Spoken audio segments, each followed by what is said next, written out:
I know that it feels like you barely got started, but it's time for you to make your way to the next prayer station. Gather your things and go to Station 7, Forgiving Yourself.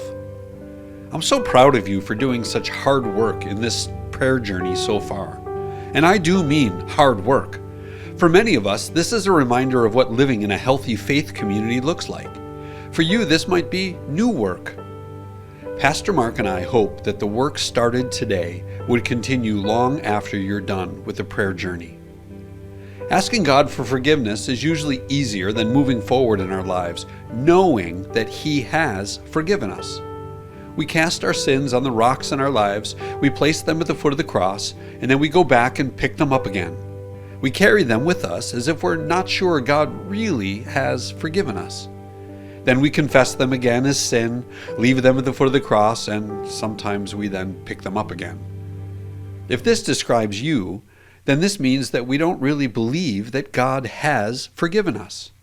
Many times we don't feel worthy of His forgiveness. Here's the secret. We aren't worthy, and that's where grace comes in. Grace is a gift that God gives to us. A gift isn't something you can earn. You don't deserve it, and you don't have to pay it back. Why does God forgive us? Because He loves us with a perfect love. His nature is to love, to offer grace, and to restore us. Remember when I preached last Easter? I mentioned the word tetelestai. This is a Greek word that means it is finished. It could also be translated as paid in full. Because of what Jesus did on the cross, your sin debt to God has been paid in full. Once you confessed your sin, nothing else has to be done for you to be forgiven. Absolutely nothing. Turn to the Station 7 page in your book and write a prayer of thanksgiving to the Lord for His grace and forgiveness in your life. If you're struggling to forgive yourself, ask Him to show you that there's something in your life that is keeping you anchored to your sin. Then ask Him to help you cut the anchor so that you can experience true freedom.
When you feel the freedom of forgiving yourself, take the scissors and cut one of the ties on the rack in front of you.